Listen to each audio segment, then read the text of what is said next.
Guys, and welcome back to Dabble the Reaction. My name is Molly and this is Matt. And hold on, we're doing that differently now. No. Oh my god, don't waste. Ready? My name is Molly. My name is Matt. And we are full-time. I don't think I like it. It doesn't work. Yeah, it will do it. And we're full-time travel vloggers under the travel page, Dabble and Travel. If you're new to this channel, then this was relaunched as a thank you for hitting 100,000 subscribers on our travel page. We still can't believe it. Yeah, I wasn't going to say it again. We still can't believe it. It's only been about a year since we've, a bit over a year of travelling. Yeah. And 100,000 is massive. It's very good. So if you're bored in quarantine and want to check out some travel series, head over to our travel channel, Dabble and Travel, and watch some, what was that? I don't know, I just couldn't bother to put my arm over there. Some of our more recent travel series in the likes of India, Sri Lanka, the Philippines, Slovakia, Austria, some in the UK, or go and watch some old cringy ones from like well over a year ago in the likes of Hawaii, Fiji, and have a laugh at our expense. Literally, we get so many comments being like, why don't you come to India? We've been. Check them videos out. There's some videos on this channel. We will be back again at some point once all this is over, the pandemic. Exactly, and we hope you're all staying safe. But as foreigners that have travelled India, that links us in very well to today's video that again was recommended by you guys, which is 5 dirty ways how foreigners scam Indians. Quite confused as to how they do that.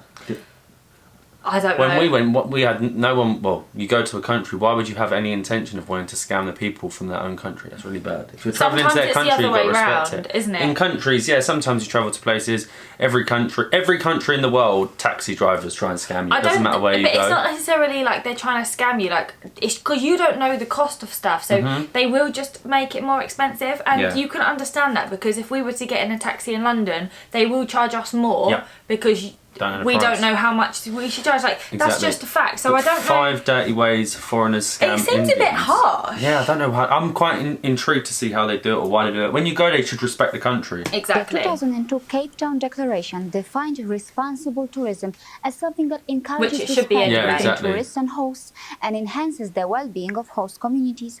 But how can that be possible when many tourists visit India intending to scam and take advantage of innocent people?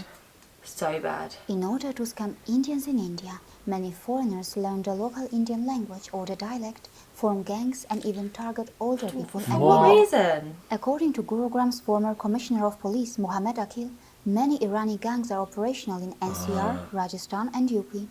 These foreigners come to India on a medical or tourist visa, commit crimes, collect money, flee after several months and come back again. That's terrible, isn't it?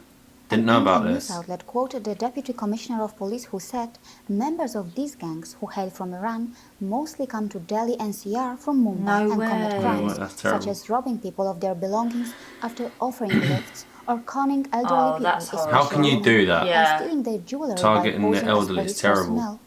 It is important to point out that not only many foreigners scam and rob Indians in India, but they also target other foreigners living or traveling in India. Just imagine. Sometimes these foreigners even dare to pose as cops to fool, rob or scam their victims in India. How shocking is that? As far as organized crime is concerned, multiple reports reveal that Goa has already witnessed gangs that involved foreigners from countries like the UK, Russia, Nigeria and Israel. According to the official data, in 2018, more than 2,000 crimes were committed by foreigners in India. Isn't it? You wouldn't expect that. No. 517 crimes were committed against foreigners. So more foreigners committing crimes than against foreigners. The reports provide details of the type of crimes that either fall under the Indian Penal Code or under the special and local laws. Taking a closer look at the report reveals that offenders' origin could be America, Europe, Africa, or India's neighboring countries. And of course, not all offenses are related to cheating or robbery. The NCRB report shows that many Bangladeshis are classified under the Foreigner Act and Registration of Foreigners Act category, and many Africans are classified under the NDPS Act. It is not easy for the Indian authorities to track all crimes committed against Indians by foreigners. For example, many foreigners adopt Indian children and take them abroad, but not all stories end well. Religious scam by foreigners is another issue that Indians face, and it is not restricted to India. And this is a global issue and is going on in many countries.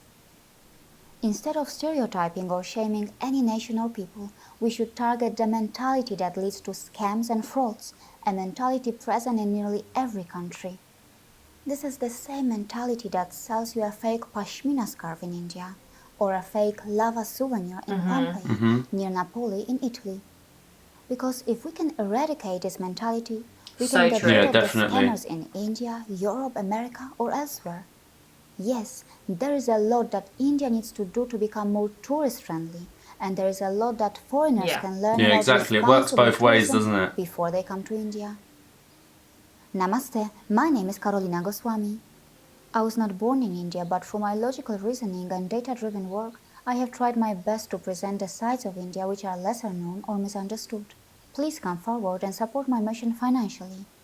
Also, I highly recommend that you watch and share look at them. You've have to check them out. 5 most horrible stereotypes and 5 unacceptable things that foreigners do in India.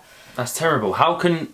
It's something that, again, you wouldn't think, but it said there are 2,000 crimes committed annually by foreigners and only 500 crimes against foreigners. So it's 4 times as many. And some of them are, like, not just petty crimes. If you look through the list of people from certain countries. Yeah, exactly. It's wrong. If you go to a country, you should be respecting the rules. Exactly. And I do feel that... I don't think they're tourists, though. No, I was just about to say that. They're going there purposely. I was just about to say that I don't think that it's your normal tourist. I do think that there is as she said, it was organised. Organised gangs, yeah.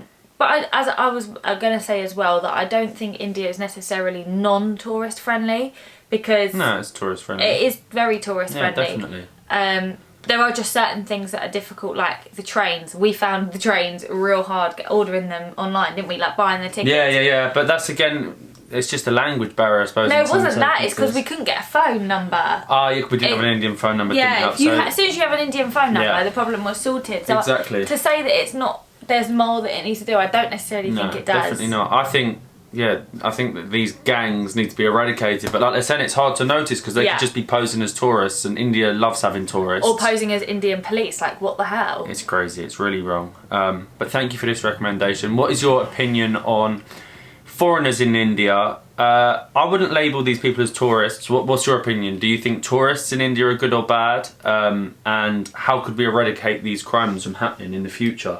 Because it's hard, like you say, if they're posing as tourists or as police, how do you know who's who? I think the punishment needs to be very severe, and it might deter people, but how severe do you go, you know? Yeah, it's a really tricky conversation. Send us any more positive videos if you want. Positive or negative, get round to it and we'll talk about it. This is more like a news discussion, isn't it? We do like videos like that. So thank you for this recommendation. Before you say that, remember to send the recommendations over to... at Devon & Travel, or comment below. And if you're new around here, make sure you hit that subscribe, drop us a like, and keep on dabbling.